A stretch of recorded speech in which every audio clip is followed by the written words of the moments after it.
All right, Shalom.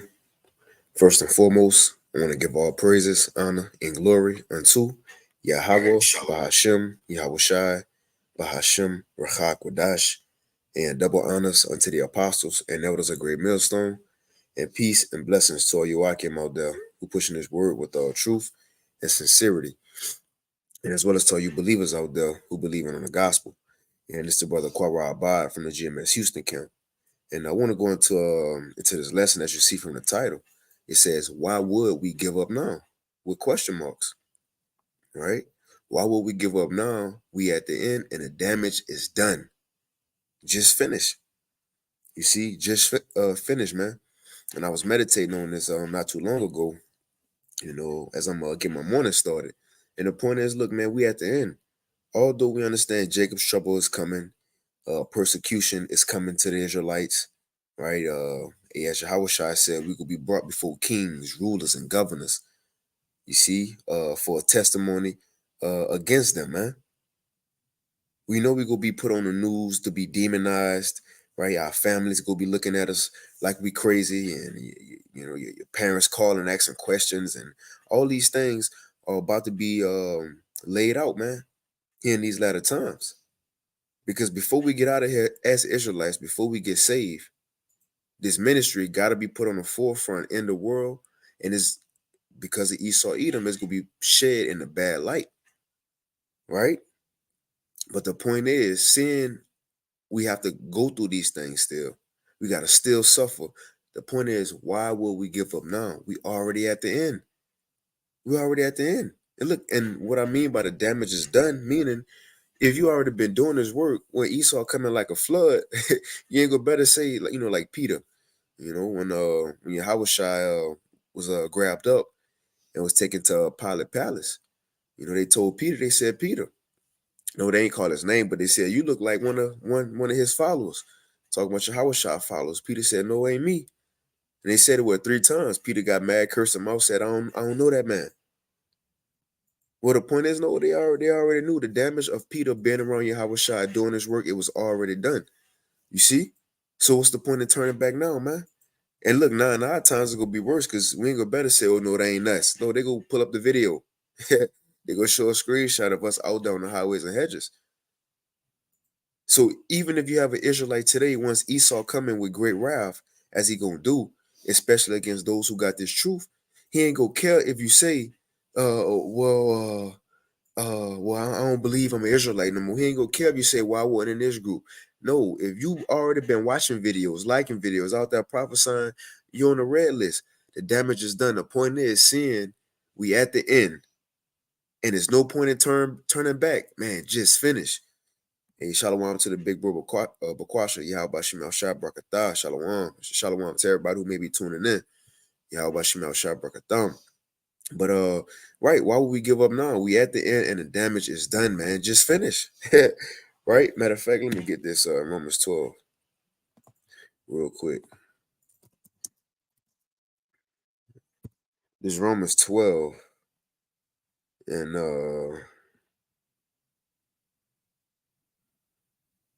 let's see. I think it's Romans 12 in the NLT. Let's see. If not, I get Romans 15 and 4. This just came to mind. Okay, that ain't it. But let's get this Romans 15 and 4. Because I do kind of want to go into some examples or accounts. Because coming into these times, this is why a lot of this stuff was written of what our forefathers went through in the past, right? What our nation went through in the past. It was all written for us in the latter days, man. We still had to be here to finish the story. But let's get this. This Romans chapter 15 and verse 4. It says, for whatsoever things were written aforetime were written for our learning. That we, so this is why they was written. It says that we, through patience and comfort of the scriptures, might have hope. You see, might have hope. So when we go back and read these things and see how our forefathers endured through their situations, right? How they didn't give up or surrender to the enemy, right? To the Greeks, to the Romans, whatever captivity they may have been in. You see, seeing they was already taken up, grabbed up in a situation, right? One coming to mind, Second Maccabees with the 7 brothers. If the Lord permits, we might have to get that one. But look, They was already grabbed up, already told to eat this pork or die, right? Why would they give up now? Especially after you seen the first brother die. Look, the damage was already done. It's done. It got started. Let's just finish it, man. You see? But let's read this again. Romans 15:4. For whatsoever things were written aforetime were written for our learning, that we through patience and comfort of the scriptures might have hope. Because when times get tough, a lot of men go turn back. Whether it's when Esau, demonized the ministry, they don't want to be embarrassed, right? Or whether they go through some trials, the Lord put them through, that fiery trial. They don't want to do it no more, man. Well, look, we at the end of the world. What else? If you leave this truth and go do something else because you don't feel like suffering, you don't feel like going through something, that the Lord got you going through, right? You want to give up. What's the point? You've been already putting in work. Just finish. That's the mindset, man. You see, that's the mindset. And then speaking of mindset, let's get this with Apostle Peter first. He was the head of the church. And this one of the first precepts I thought about when I was thinking about this lesson, because when you go in John the 6th chapter, Yahushua, was getting a little deep with his followers. Or some of them were so-called followers, because they really ain't believe. They were just around him just cause to eat and to get the benefits of the ministry. You see? But he was talking about eating his flesh and drinking his blood, which ultimately is symbolic for getting the understanding of the scriptures, of these scriptures, and believing in them, man. Which Yahushua is. So a lot of them couldn't get down with what he was saying. Just like a lot of men today, they might not get down with or agree with everything the apostles say, but it's secretly, right? But some things go come out where the Lord could use to cast men away, right? So let's hop into it. Just want to get some background to what we was going into. So check this out. So I'm going to go to 60.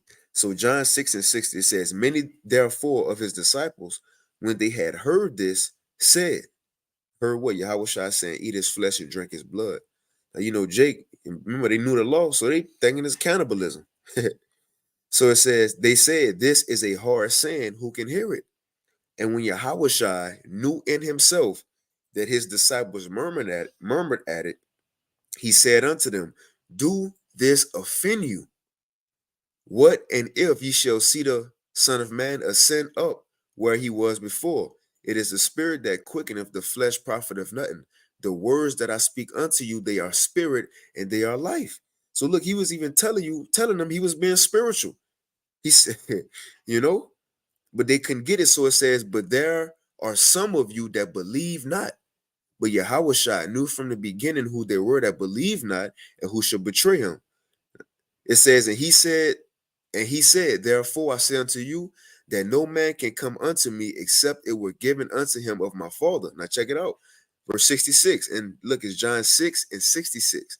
That's 2/3. And let's see what it says. John 6:66, it says, and from that time, many of his disciples went back and walked no more with him. After that, a lot of people gave up. They started, but they gave up. You see? It says, from that time, look, they felt played, because he got on them.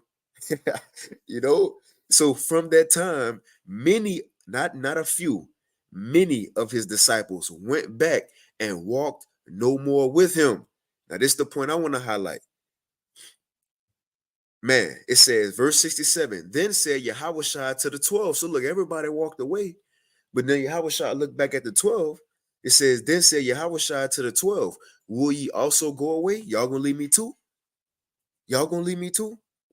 And it's the mindset for us now. Seeing we came into this ministry, we was called, Lord willing, we of that chosen elk, but we have been called, we've been doing this work. Some brothers for the apostles for 40 plus or 35 plus, 40 years, 25 plus, 15 plus, 10, so on and so forth.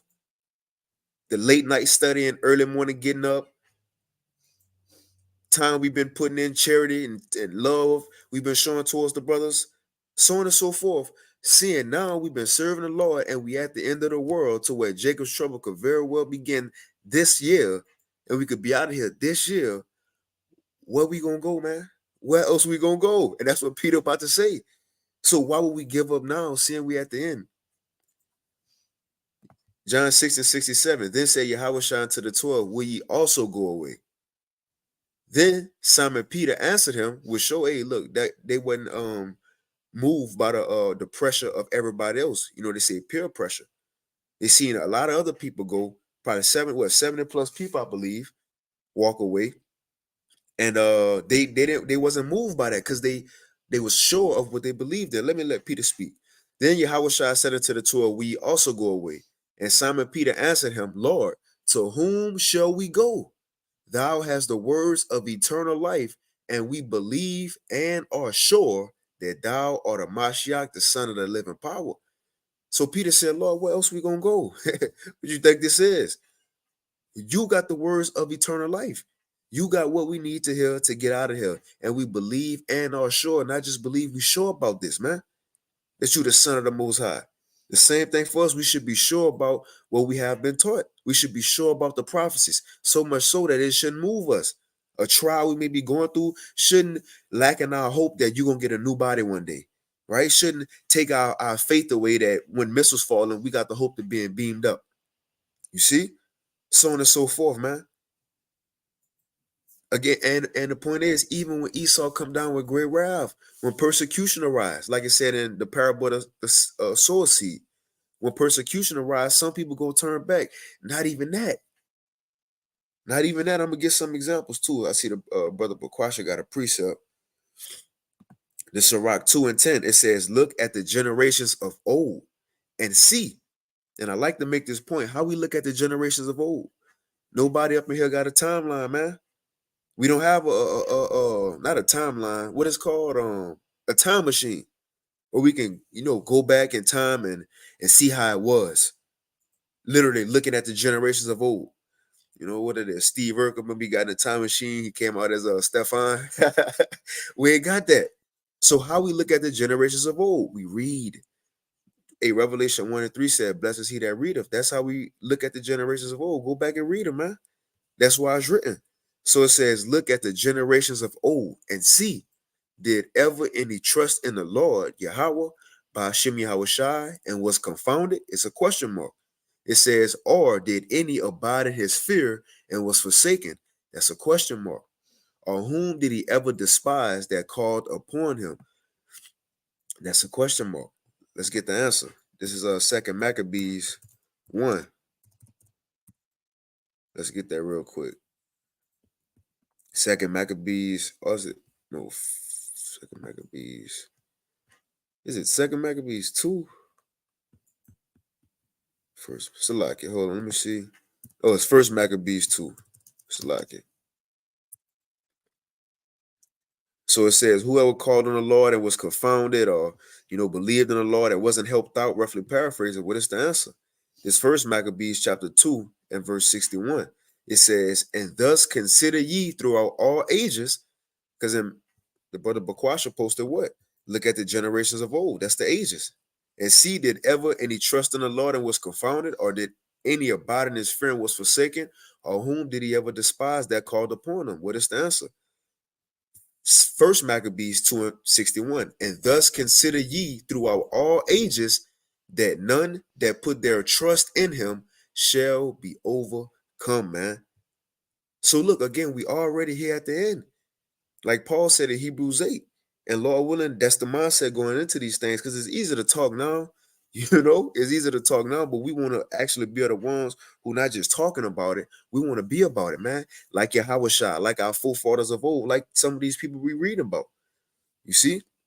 I got a few other accounts, like some of these people we read about. So we got that with Peter, how Peter told Yahushua, look, I don't care if they walked away. We ain't going nowhere. We ain't going nowhere. We believe and are sure that you're the Son of the living power. And we believe everything you're saying. Right? Now let me get this. And these different, different examples of different situations that may arise. Now this from the book of Judith, right?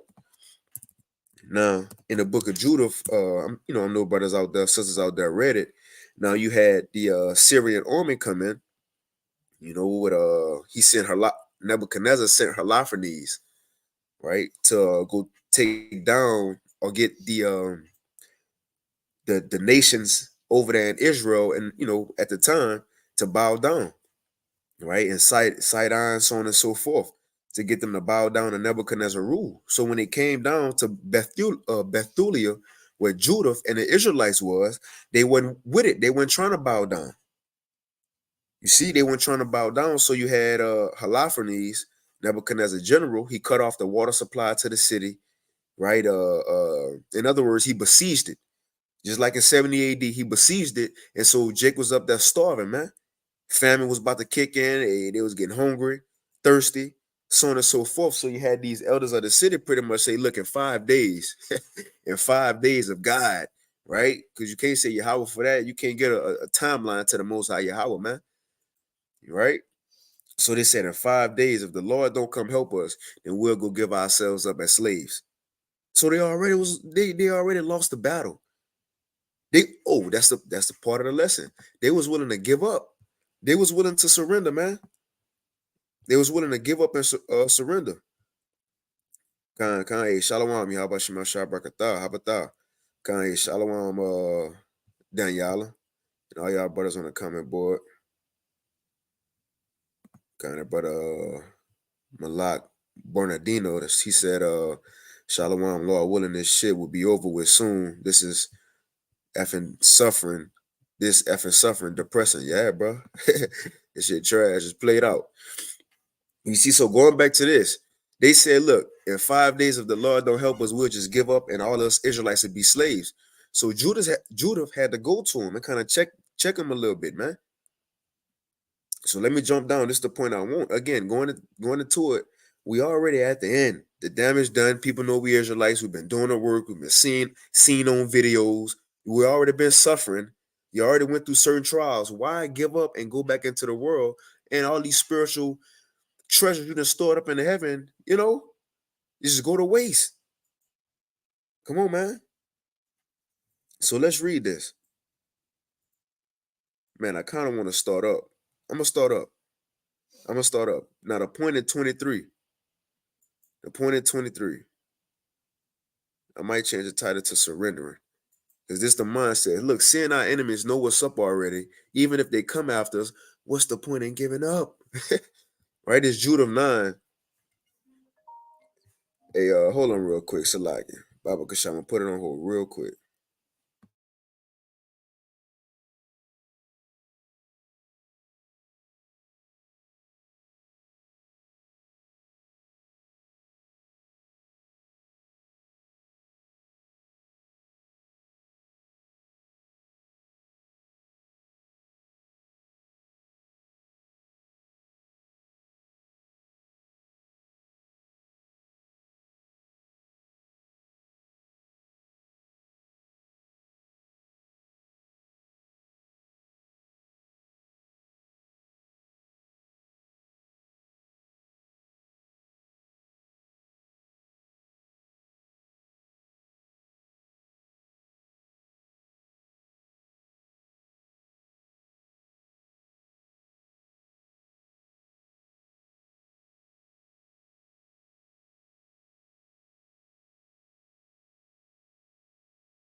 when you're all loopy. So if you need.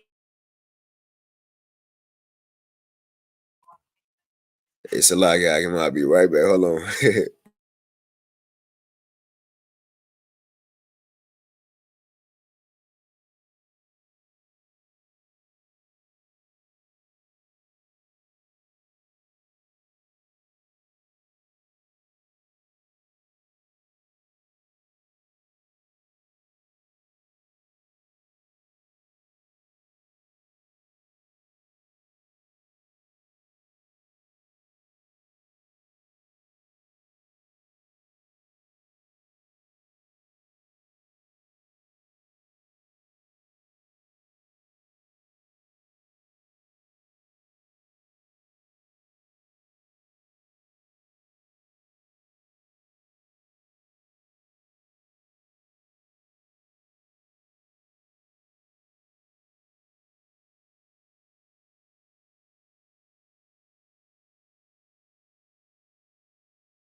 Man, Salaki had a phone call I had to take, man. I'm at the crib, so Salaki, that was the job and shit. But let's get back to it. Man, fuck. And see, before I started the lesson, I told him, look, let me call you, let me give you an update right now. And they waited till I started the lesson. So it's all good, Satan gotta get in. But so nevertheless, we was right here in the book of Judah, going back into the point, getting examples on our forefathers, foremothers, right? On look, they was at the end, although they was in a tight situation, they had the mindset of not giving up, or like Judah go say, not surrendering. The damage was done. Let's just finish it. Let's just trust on Yahweh. At the time, Yahweh, but us, Yahweh, Bashim, Yahweh Shai. Let's just finish, man. So let's read it. So this is Judah uh, 8, I think it's chapter. Yeah, Judah 8 and 20 and 11 in the NLT. I mean GNT. Judith 8 and 11 GNT, it says, when the officials arrived, Judith said to them, please listen to me. You are the leaders of the people of Bethulia, but you were wrong to speak to the people as you did today. You should have not made a solemn promise before the Most High that you would surrender the town to our enemies if the Lord did not come to our aid within a few days. So she was hot about that, man. She was like, what type of leaders are y'all, pretty much? That y'all was willing to tell everybody in the city that we gonna surrender and give up to the enemies if the Most High our God don't come through. So she said, what right do you have to put the Most High to the test as ye have done today? Who are you to put yourselves in the Most High's place in dealing with human affairs? It is the Lord Almighty that you are put into the test. Will ye ever learn? There is no way that you can understand what is the depth of the heart of man or find out what a person is thinking, yet you dare to read the Most High's mind and interpret his thoughts. Man, she getting down. It says, how can you claim to understand the Most High, the Creator? No, my friends, you must stop arousing the anger of our God. If he decides to not come to our aid within 5 days, he may rescue us at any time he chooses. And again, going into what we about to experience, that's what it's going to be. Yeah, we understand the Most High said, my servant shall eat in a time of famine, my servant shall drink. But what if the Lord make you wait 4 days to get that food and drink? Right? Come on, just because we read these accounts of things that happened back then, we got to spiritually apply what we reading to now in our time. What does this mean to me? What does her mindset or our forefather mindset or Peter mindset, how can we apply this today, man? We gonna be putting situations to where it's gonna be like, man, where the Lord at? Where the Lord at? Looking for him. Looking for an angel. You in a concentration camp, you looking for the angel. We go be in situations like that, expecting to get help by the Most High, but he might make us wait. But in that waiting period, what's the mindset? They was ready to give up. Judah said, no, man, what you giving up for? Let's read on. We got to read 15 again. It says, if he decides not to come to our aid within 5 days, he may rescue us at any time he chooses. It says, or he may let our enemies destroy us. He can do what he wants. And I'm going to get, Lord willing, after this, I want to get Shadrach, Meshach, and Abednego as well. Because when it came down for them to get thrown in that furnace, they told Nebuchadnezzar what? They said, look, our God going to save us. And even if he don't save us, we still ain't going to bow down. Man, I pray to have the mind as such in that day. To what, look, I believe my power will come through. Even if he don't, I'll be willing to take a death, man. And we fastly approaching the times where we got to start considering these things, even as believers. Yeah, we understand we will get protected, but we got to understand it's going to be martyrs too. And we don't know if that's going to be our lot or not. Right? So it says, verse 16, it says, this Judah, but you must not lay down conditions for the Lord our power. Do you think that he is like one of us? Do you think he can bargain? Do you think you can bargain with him or force him to make a decision?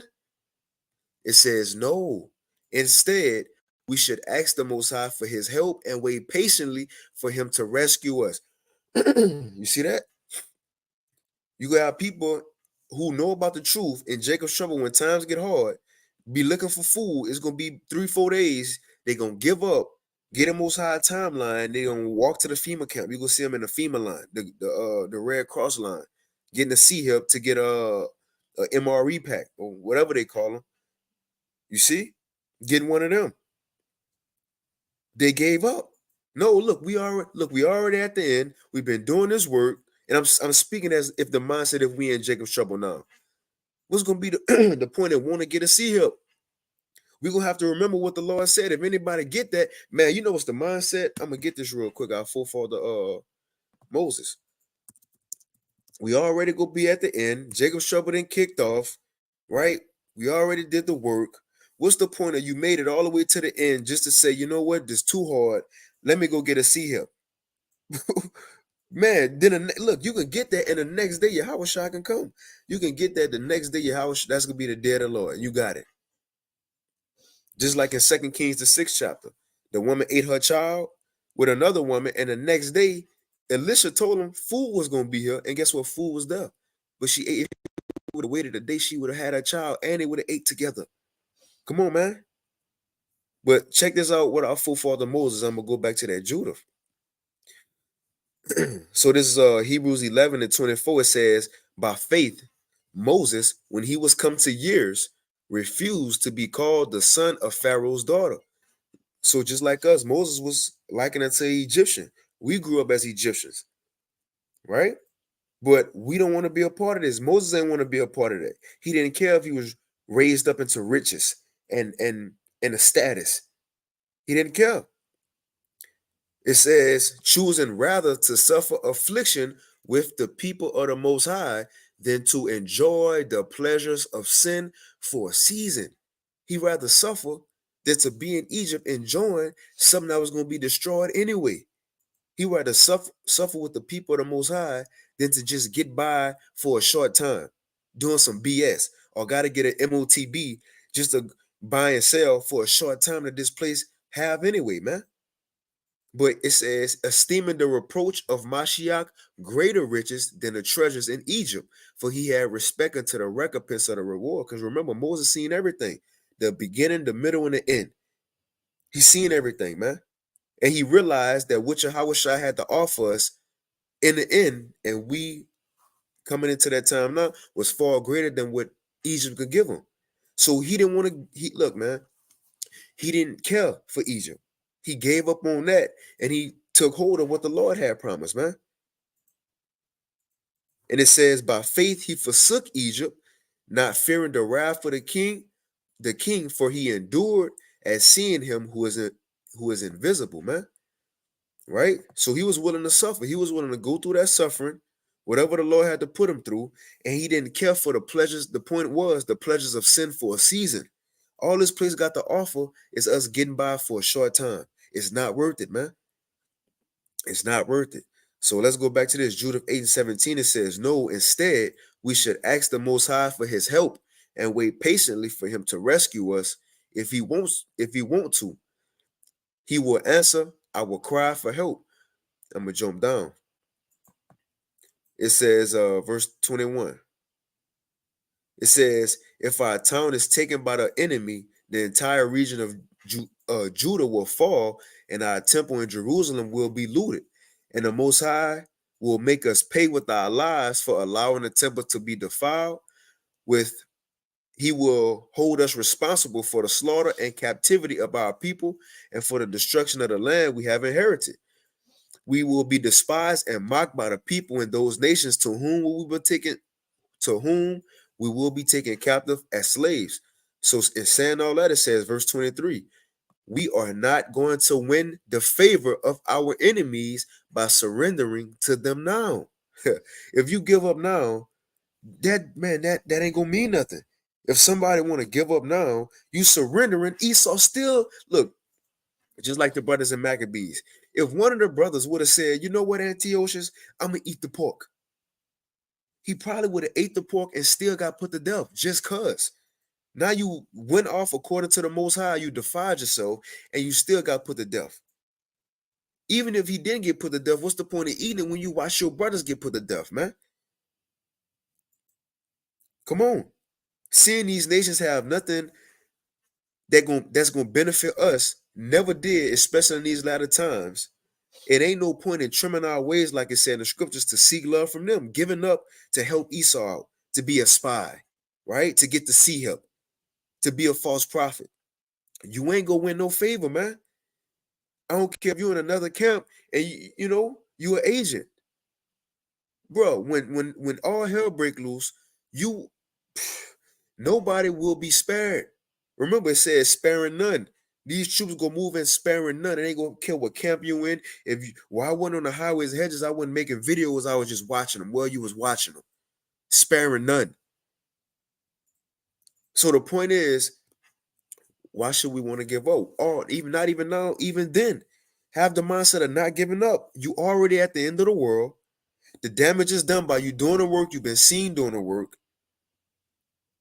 Just finish, man. Jude 8:23. We are not going to win favor of our enemies by surrendering to them now. If we surrender, the Lord our power will see that he will put us to shame. If a man give up nowadays and he want to get a C help, remember the elder bro Amawan Gabor in New York, he had a dream of this RFID micro C hub station set up, and he said he seen people, brothers in the camp, men in the truth, getting a C hub. Come on, man. Our mindset should be not to surrender. What the scripture said, I'm going to say that one for last, but strive for the truth unto death. Some of us might have to spill blood. Yahushua did, right? That's all we got. Yahushua did, you know. We ain't nothing more special than him. So it says, no, my friends, we should, but here it is. This the thought pattern, though. Not to give up, but no, my friends, verse 24, we should set an example for our people. Because what we doing right now is being written. For example, we had what the prophets of old went through in the Old Testament, Jeremiah and the story of Noah, although it ain't all of it, but we have a highlight of it, right? We know what those men went through, who they are, the fame that they got, the trials they overcame. We got that in the Apocrypha with the brothers and Maccabees, so on and so forth. But why we don't have what the prophets and the apostles and the prophets went through in Babylon the Great, what they had to experience during Jacob's trouble? Because we live in it right now. It's being written right now as we speak and as we live, man. Just like Job said, Job when Job was talking to his friends, he was mad. He was like, "Oh man, I wish my words was written in a book." Well, lo and behold, Job, we got it. So us, how we go through situations now, when you gotta suffer. Hey, matter of fact, man, brother Kaya was talking about that the other day, right? When you going through something or something happened to you and brothers around, even how you react, guess what? Brothers looking at how you react. You got younger brothers looking at you for an example. You see, older brothers may be looking to see how you respond in a situation, but ultimately, even the Lord and the Most High Yahweh Shai watching, the angels watching, everything is being written. So when we have situations arise, we should want to give a positive example, man. Now, we don't want to be written in the record books in Israel, because look, we're going to have all these things in the kingdom, right? We want to be the ones who was willing to lay down our life for the Lord. You see, the great men of old, like in Sirach 44, on down to chapter 51, it went into all the great men of old and their accolades, so to speak. So right now we living what's going to be written of us. So again, how do we want to be remembered? This Jude 8:24, it says, "No, my friends, we should set an example for our people. Not only their lives, but the fate of the temple and the altar depend on us." Come on, man. This work we doing ain't just for us, just for you to get a crown. No, man, we doing this for a whole bigger purpose than just ourselves. That's a selfish mindset, right? Because look, even if you got family, yeah, you doing it for you, your family, your children, or wife, right? But we doing this for our whole nation, man. So the whole nation could be put back to where it's supposed to be. And like I said right here, the temple of the Lord, the altar sake. So we got a lot on the line. This ain't nothing to just give up for because we feel like it. Man, we got a lot on the line, not just for ourselves, but for the nation. Shit, even the world, Craig. Right? Not just the nation, but the world. That's in what that is. Wisdom of Solomon, the 6th chapter. How it says the multitude of the wise is the welfare of the world. So what we know, this work we doing, guess what? It's the benefit of the whole world, literally. Literally, man. Well, Yahushua said it in a way, when this gospel of the kingdom shall be preached in all the world for a witness to all nations, then what? Then shall the end come. So again, what we doing is not nothing just to quit on, man. To quit. So let's read this again. This is Jude 8:24 GNT. It says, "No, my friends," because remember they wanted to give up. It says, "No, my friends, we should set an example for our people. Not only their lives, but the fate of the temple and the altar depend on us." And look, it's gonna be times, because look, who Who really the leaders of the nation? 144,000. When times get hard, the believers out there, the Akim who might not be teachers, but you watch to get edified, or the sisters out there, when times get hard, they gonna be looking at the men who they see on the highways and hedges to step up and be leaders. They gonna be looking at the prophets for examples, man. You see? They gonna be coming to the apostles, the heads, the bishops, the brothers who out there teaching for an example on who to follow. It says the Lord, our power, is putting us to the test, just as he tested our ancestors. Be thankful for that, right, man? Just as our forefathers went through things, and that's why people know of them today, because how they overcame it. What we going through now, even your day-to-day situation, all that's being written for your story. You got an injury, right? You go through legal problems, financial problems, how you overcome it, and your family left you, your wife, and you still did the work. All that. Remember Abraham and his son that was in there? You see? Everything was put down. Everything is being written down, man. And we want to leave a positive example, just like he did our ancestors. So it says, remember how he put Abraham and Isaac to the test, and what happened to Jacob while he was working as a shepherd for his uncle Laban in Mesopotamia. It says the Most High is not testing our loyalty as severely as he did theirs, but the Most High is not sending this punishment. Like, let me read that again. It says the Most High is not testing our loyalty as severely as he did theirs. Right? We ain't coming to that time yet. Paul said we haven't resisted unto blood yet. Because we haven't been in a time when we gotta be put under a guillotine and get bloodshed, but we coming though. We coming to that time. It says the Most High is not sending this punishment on us as revenge, but as a warning to us who worship him. You see that? As a warning to us who worship him. So us going into a time like never before, you see? This is the warning that, look, although we understand we could be saved, but the Most High might still put us through stuff. Just like Job said. Job, it was things Job ain't want to go through. He ain't feel like it. He never thought he would have went through it. And guess what? Everything he thought, that's exactly what the Most High put him through. Let me see if I can find it. How I go? The thing that I feared the most. Check this out. This Job 3. This after his children died, right?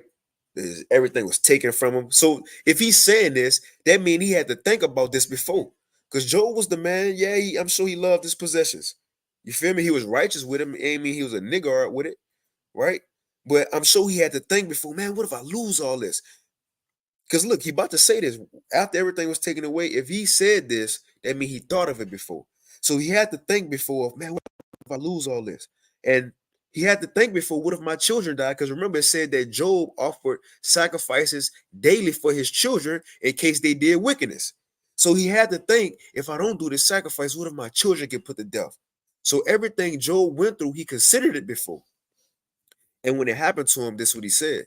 This is Job 3:25. It says, for the thing which I greatly feared is come upon me, and that which I was afraid of is come unto me. What Job considered before that he ain't want to happen, that's exactly what the Most High put him through. Let's read this. NLT.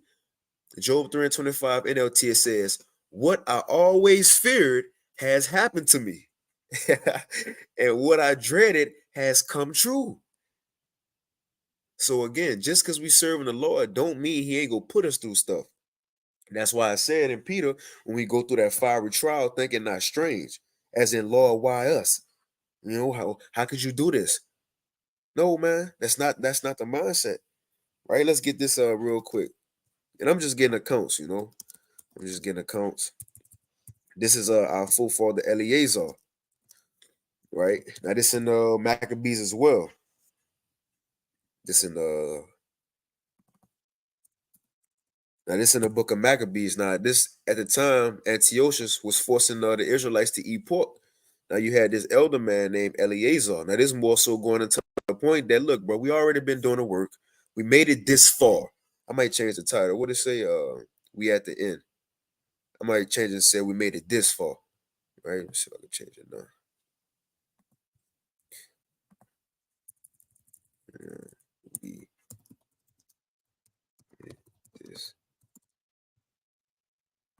Let's go with that if they let me. Right. Right. So that is why would we give up now? We made it this far and the damage is done. Just finished. So Eleazar more of an example to that because look, he was a devout man, right? An elder man at that. Now in this, they're gonna his peers who came up with him, they're gonna force him to try to eat pork. You see? And when he ain't want to, they said, look, well, just act like you eat. And he was like, look, bro, I ain't about to act like it. He was like, why would I do this? That all this work I've been putting in gonna go to waste. Come on. So let's read it. This is 2nd Maccabees chapter 6 and verse. Now I'm gonna read this in the GNT. And verse 18. Let's get straight to the point. And it's a short read. 2nd Maccabees 6 and 18. GNT says there was an elderly and highly respected teacher of the law by the name of Eleazar. So highly respected, right? Whose mouth was being forced open to make him eat pork. And you got that KD, right? The dude think he King David, eating pork live and direct on camera, man. Then saying Kwam Yashala or all praises after. When our forefathers was willing to die not to eat that stuff, man. But hey, it says, verse 19, but he preferred an honorable death rather than a life of disgrace. Come on, man. That's a low-key Selah moment right there. We got to think about that one. Man, I heard Elder Yashawama say this the other day. And he say this often, and it's something, that's good to keep in mind. That we understand it's the end of the world, clearly. And we should be doing the work, even if we got to get put to death right now. Now, he ain't say this specifically, but I'm paraphrasing what he said. Because he probably watched it like, I ain't say that. Hey, but he said, like, right now we're at the end of the world, like our forefathers, they left a remembrance. And he was like, one, if we're at the end of the world, if we have to die, our work's going to follow us. He said, but say if this not the end of the world, which we believe it is, / no, if this not the end of the world, and it's still generations that got to come, how do you want to be remembered though? What legacy do you want to leave in the earth now, even if this not the end? That's his point. And again, Abraham, them, our forefathers in Hebrews 11, that's what Paul said. Our forefathers of old, that they weren't even close to where we at now. They weren't even close to receiving the blessing and the promise. But look at the legacy they left in the earth though. They still gonna get rewarded for that.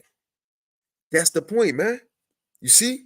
Even if we have to die, say that if the end is now or generations from now, what legacy do we want to leave in the earth? Because whatever we leave now is still going to be written and remembered when we all get in the kingdom anyway, man.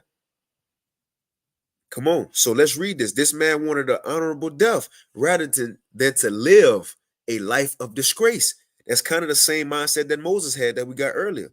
He rather to suffer with his people to enjoy pleasures of sin for a season. That's a life of disgrace. It says, so he spit out the meat and went willingly to the place of torture. So he walked to his death, and showing how people should have courage to refuse unclean food, even if it cost them their lives. And what they go try to put in us today, that MOTB, man.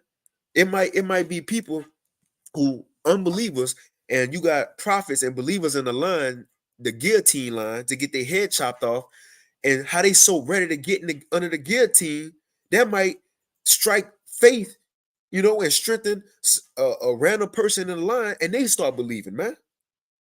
That's the times we coming in. Brothers might be in a line, in a guillotine line, prophesying how they ready to die, how Yahweh Shah go save them from it, right? You may have other people in the line hearing that, seeing the courage in these men, and get persuaded to believe too. Then a brother might go under there and the guillotine fall and the guillotine break on his neck. And that might give faith to believers in that line who wasn't believers before.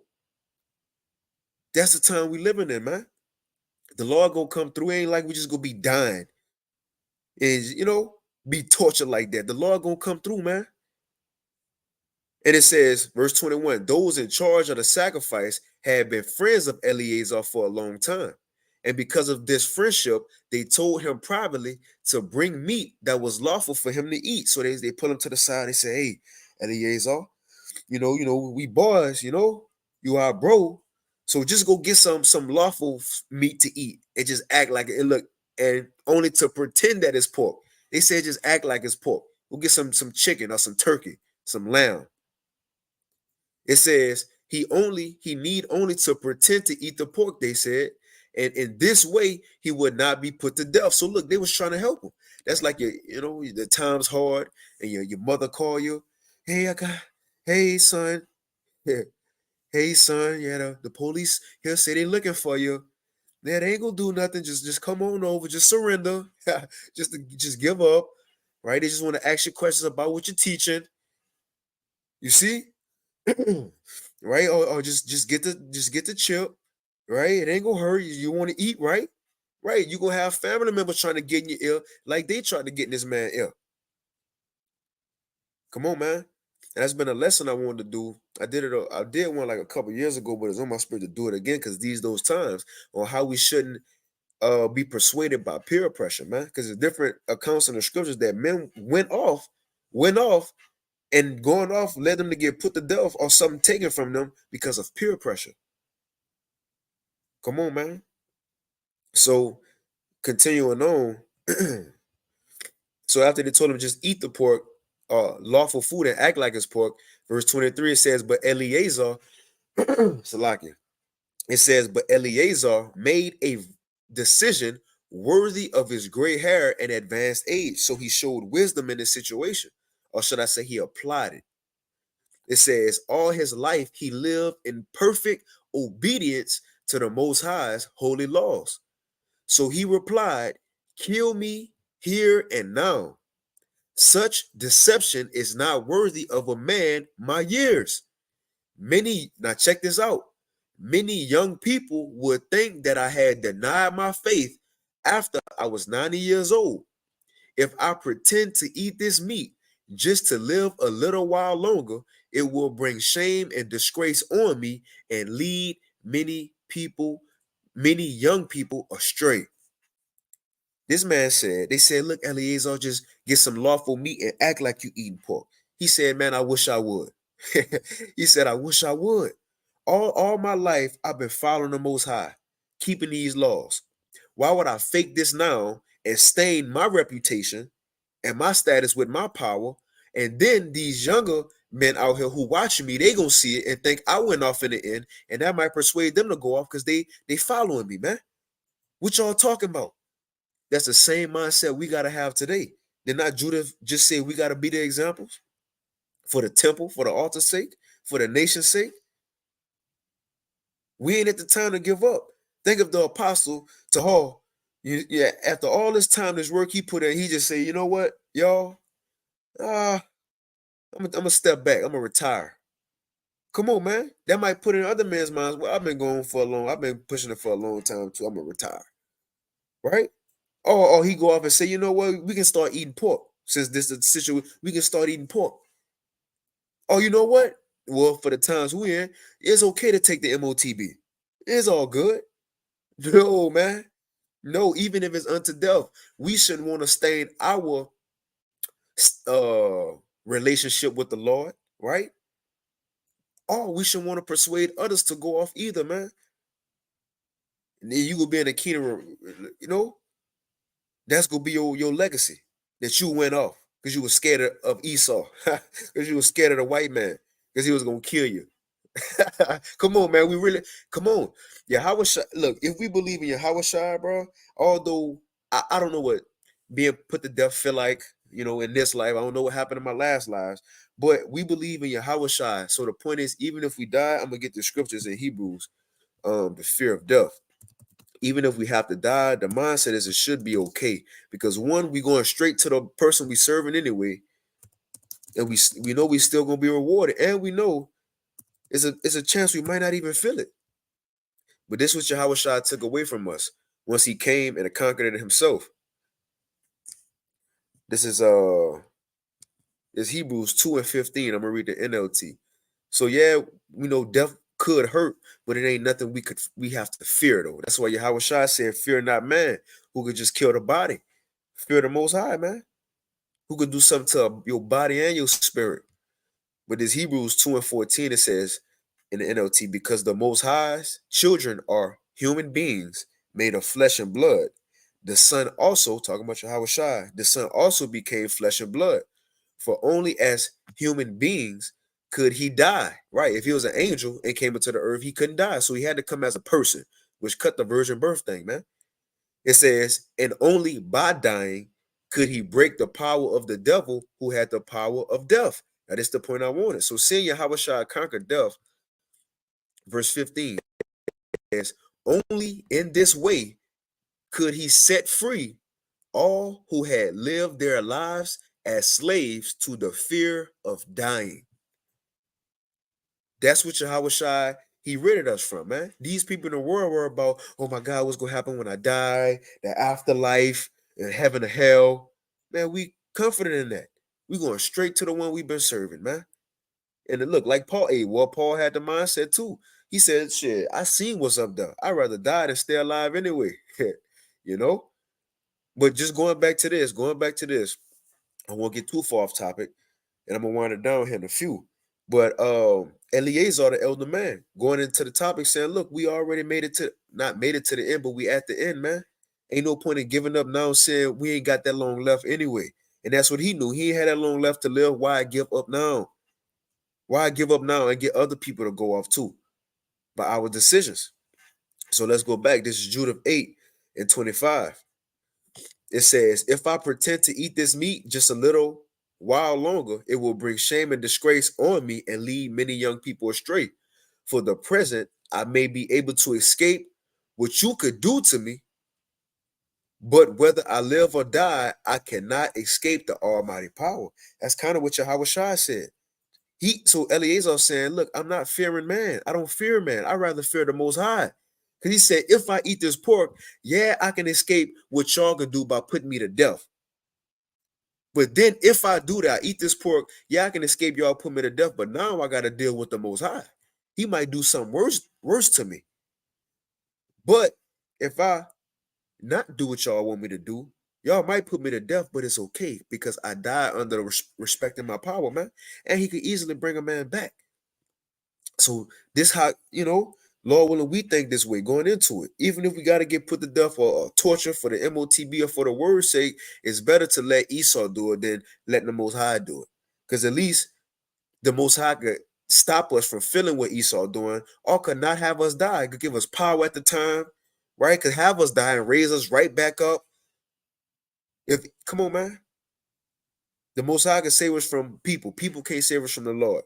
So verse 27, it says, if I die bravely now, it will show that I deserved my long life. It will also set a good example of the way young people should be willing and glad to die for our sacred and respected laws. Man, it says, as soon as he said these things, he went off to be tortured. He walked to his death.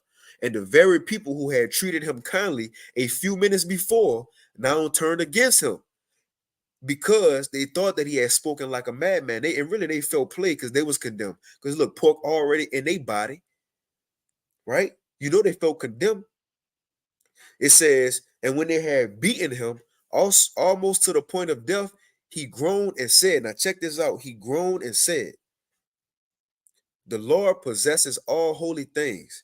He knows I could have escaped these terrible sufferings and death. Right? The Lord know. He knew I could have easily not been going through this if I would have ate that pork. It says, yet he also knows that I gladly suffer these things because I fear him. So Eleazar died, but his courageous death was remembered as a glorious example, not only by young people, but by the entire nation as well, man. And that's why the Lord got us highlighting this man today. For what we about to go through in our times, this is a great example on how to be. You see, when times get tough, how to be. Let me see how long I've been going. I kind of wanted down. I've been going for a minute, about an hour. Yeah, I want to get a few more. Let me see. I want to get that one in Daniel 2. Man, I get it real quick in Daniel 3. Real quick. I ain't gonna read the whole account. But all these accounts, again, the point I wanted to get them because it's likened unto our time. The same thing with Peter. It's going to be people who turn away from the truth.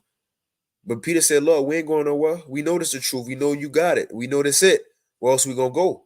Right? Then we got Judith. How the enemies was moving in. They were scared. They was willing to surrender. But Judith said, no, man, let's fight. Let's leave an example and wait on the Lord to come through. And we ain't about to give up. Even if we give up, that don't mean the enemy's gonna be good, cool with y'all. Then we just got Eliezer as far as the time. We made it this far, man. Why give up now? Right? Now, let's get Daniel 3, because you going to Daniel 3, this Nebuchadnezzar. Now, he set up an image that all nations, people, and tongues got to bow. And it's spiritual because an image being set up today, the NWO, the New World Order, right? That great reset, where man will be merged with machine. So as this NWO setting up in the whole world, nations, people, languages, and tongues go bow down, this how we want to be, that Shadrach, Meshach, and Abednego, how they was. Now, we know they didn't bow down. So they was taken up and brought to Nebuchadnezzar. And just like Yahushua said, we going to be brought before kings, governors, and rulers. So this is the point they was brought before Nebuchadnezzar. It says, verse 13, Daniel 3 and 13, then Nebuchadnezzar in his rage and fury commanded to bring Shadrach, Meshach, and Abednego, which is Hananiah, Azariah, and Mishael. That was their Hebrew names. Shadrach, Meshach, and Abednego is their Babylonian names, their American names. It says, then they brought these men before the king. It says, Nebuchadnezzar spake unto them and said, is it true, O Shadrach, Meshach, and Abednego, do you not serve my gods, nor worship the golden image which I have set up? Right. All right, you will be taking the Esau. Is it true that you said this on video? Is it true that? Yeah, we said it. It says, now, if you be ready, so he gonna give him another chance. He about to give him another chance to do it.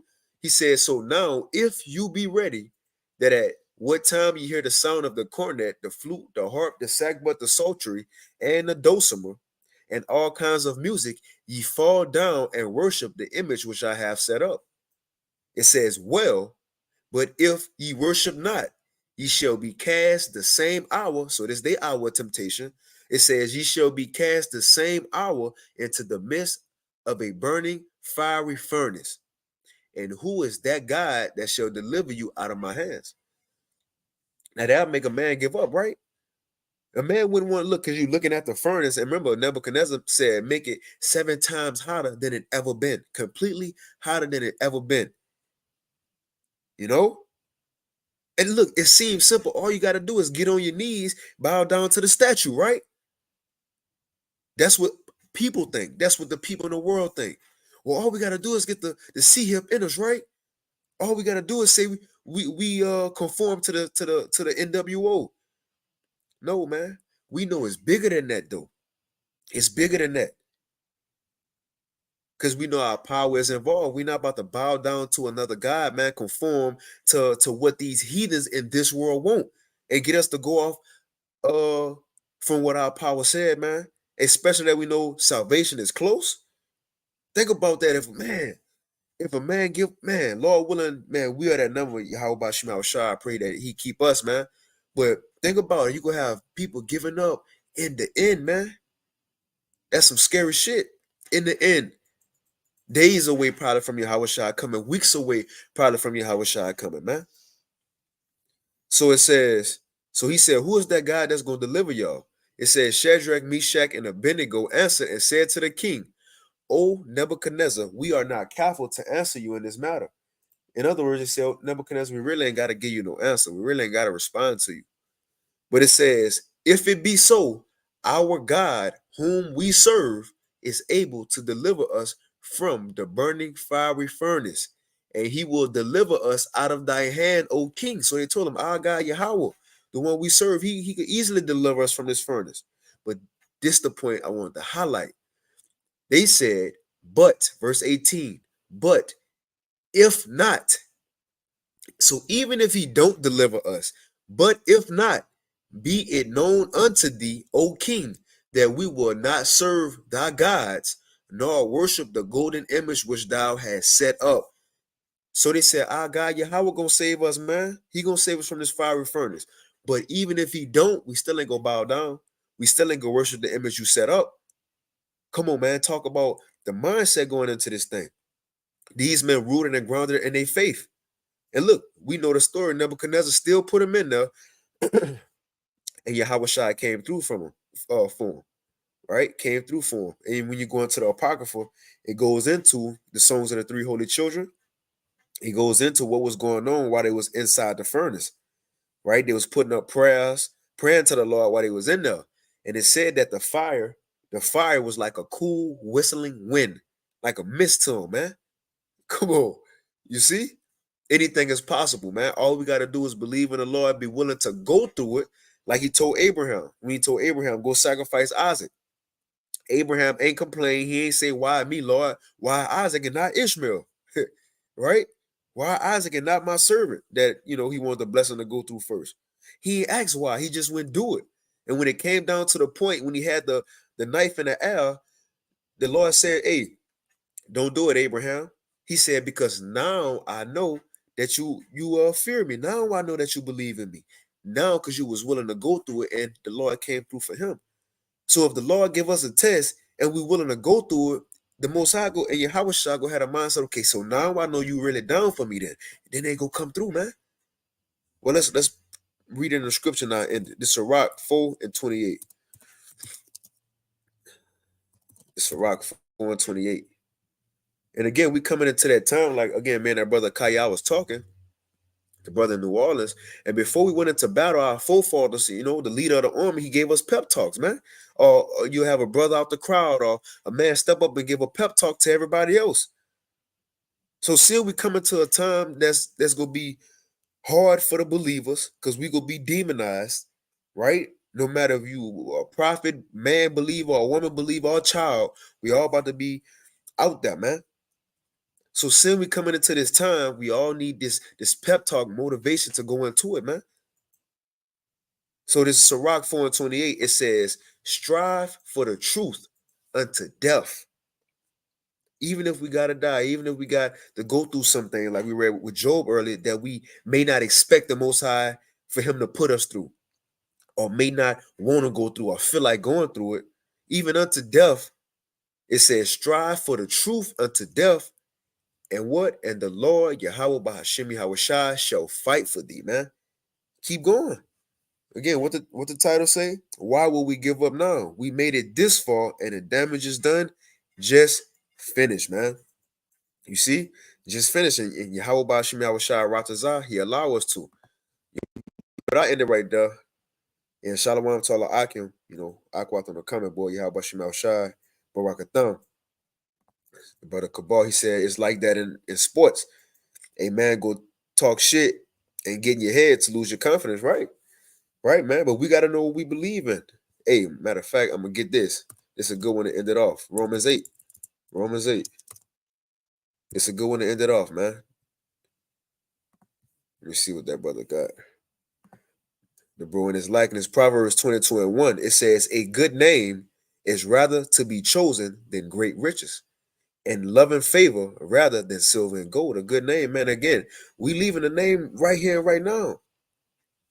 We ain't talking about a name like somebody in this earth, like Michael Jackson left his name behind. But look, in the next world to come, bro, ain't nobody gonna give a F about a Michael Jackson and a moonwalk and a glove. Come on, man. Nobody gonna care. Kobe Bryant and Wilt Chamberlain scored 100 points. Nobody gonna care how many records so-and-so sold. And Jay-Z was the first rap billionaire. Nobody gonna care. They leaving a name for the now. What we doing, we leaving a name that's literally, Lord willing, go and do it forever. Because it's not a Lord willing, it's Lord willing that we have a good name being left forever. But the point is, what we doing now in this last captivity, good or bad, that's what's going to be remembered for each person forever. And of course, we're going to know each and every other reincarnations as well. But I'm sure if you did good in this one, you did good in your other ones. I'm sure if you was 2/3 in this one, you most likely was in your other ones. So what the point is, as the Lord gave us an opportunity now, though, and we doing these things, man, go hard in our lots. Speaking to myself first and foremost, man. The Lord don't just give opportunities to everybody to do this, but he gave it to us. We got to hold on to it. And look, we almost done. We almost at the end. So let's end it with this. This is Romans 8 and verse 28. It says, and we know that all good things work together for good to them that love the Most High. You see, to them who are called according to his purpose. For whom he did foreknow, he also predestinated to be conformed to the image of his Son, that he might be the firstborn among many brethren. Moreover, whom he did predestinate, them he also called. And whom he called, them he also justified. And that's what we hoping to be justified, right? The next step is, in whom he justified, them he also glorified. So look, we got the calling right now. And that's a beautiful sign, because it said the ones who was predestinated was going to be the ones who was going to be called. You see? And however we do this work, Lord willing, we continue. It says, in them who he justified, we're going to be justified. And what we waiting on, them he also glorified. It says, and what shall we say to these things? If the Most High before us, who can be against us? Come on, man. Who can be against us? It says, he that spared not his own son, but delivered him up for us all, how shall he not with him also freely give us all things? Right? This is the point. Read down. Verse 33. Who shall lay anything to the charge of the Most High's elect? You see? Who can do it? Who can stop the elect from being the elect? It says, it is the Most High that justifieth. Who is he that condemneth? It is Mashiach that died, yea, rather that is risen again, who is even at the right hand of the Most High, who also make intercession for us. This is the point I wanted. Verse 35. And who shall separate us from the love of Mashiach? What should take us from this truth, man? What should have us to not want to do the work, not want to believe that this is it? It says, who shall separate us from the love of Mashiach? Shall tribulation, right? What the things we go through, the sufferings we may have to go through. It says, or distress, or persecution, right? When Esau demonizes, you're all on the news, your family calling you, right? You're embarrassed. So that make a person say, okay, I give up. I don't believe it no more. Well, look, you did all that work for nothing. Going back to the title, what's the point of giving up now? It says, or famine, right? You ain't eating 5 days or 4 days. Now you're looking at the Lord saying, well, I thought you said you was going to feed your servants. Like the dude in Judah. That's why I want to get that. We can't put a timeline on the Most High when he's going to save us. Because look, in between the time that the Most High would have saved the man, in that same time period, the man could have murmured. You see? The man could have murmured, or he still could have believed. That's how the Lord do things. You had one example of that in a famine in Samaria in 2 Kings 6. Right? There was a famine, and Elisha told him, Elisha said, look, tomorrow the Lord gonna have all kind of food for y'all. You had one dude he said, man, even if Yahweh open up the blessings of heaven, that'll never happen. So Elisha said, oh, it ain't? He said, okay, so tomorrow when it happened, you're gonna see it happen, but you ain't gonna eat none of it. And guess what? The next day it happened, and said the dude seen it, but as everybody was running to the food, they trampled him and killed him. So he seen it happen, but he ain't getting none. Because in between the time when it said it was going to be done and or to believe in the Lord, he ain't believe it. He murmured, man. You see? So again, the Most High might make us wait a couple days to get saved. But that's why I said in Sirach 2, when we going through that, cleave unto him. Don't depart away. Don't go looking for other avenues. Well, since he ain't come, I see they eating over there in FEMA. Come on, man. So it says, who shall separate us from the love of Mashiach? Shall tribulation or distress or persecution or famine or nakedness or peril or sword, right? Getting tortured. It says, as it is written, for thy sake we are killed all the day long, right? We are already losing. We're already suffering. We are accounted as sheep for the slaughter. Nay, in all these things, we are more than conquerors through him that love us. In other words, whatever we're going through, we've been fighting already. If the Lord giving it to us, we can conquer it, man. Because we got Yahweh Bashim Yahushua on our side. So finishing it off, it says, for I am persuaded that neither death, nor life, nor angels, nor principalities, nor powers, nor things present, nor things to come, nor height, nor depth, nor any other creature shall be able to separate us from the love of the Most High, which is in Mashiach Yahushua, our Lord, man. Come on, man. Nothing should be able to separate us, not us dying. It says, nor life, not Esau promising us we can get by after we conform, like Antiochus did with the young brother in Second Maccabees. He said, look, if you eat this pork, I'll make you my friend. I'll give you some money. I'll give you a status in my kingdom. Promised them life. Nor angels, if angels come to you, right? Spirits, principalities, powers, things present, nor things to come, prophecies that's coming, height, nor depth, nor any other creature shall be able to separate us from the love of the Most High, which is in Mashiach Yahushua, Lord. Going back to what Peter said, Lord, where else we gonna go? Come on, man. Where else we gonna go? I finish it off Kabbalah precept. 2 John 1 and 8. It says, look to yourselves that we lose not those things which we have wrought. Man, but that we receive a full reward. Check ourselves, man. Dig deep. You know, they say, hey, look that man in the mirror, right? Dig deep. You see? Hey, that we ended to win it. Look to yourselves that we lose not those things which we have wrought. What's the things we have wrought? The time we've been putting in, this work we've been putting in, man. Right? The spiritual bank account we've been building or depositing into. You see? Those spiritual sacrifices for the Lord, man. So look to ourselves that we lose not the things which we have wrought, but that we receive a full reward, that we keep them, man, so we can be rewarded at the end. Again, hitting on the title, why would we give up now? We made it this far, and the damage is done. Just finish. Just finish, man. You see, but look, Lord willing, this lesson been edifying. Ate the water for tuning in. I want to give all praise, honor, and glory to Yahweh, Bahashim Yahushua, Bahashim Chakwadash. Double honors unto the apostles and elders of Great Millstone, and peace and blessings to all you Wakim out there who pushing this word with all truth and sincerity, and as well as to all you believers out there who believe in on the gospel. Keep fighting, keep pushing, and again, we almost out of here, man. We can't look back now. Speaking to myself first and foremost, we almost out of here. Remember Lot's wife? She was almost out of there. She was out of there, but at the end, she looked back. Let's look at her for an example. You see? But hey, keep fighting, keep pushing. We're almost out of here. And with that, shalom.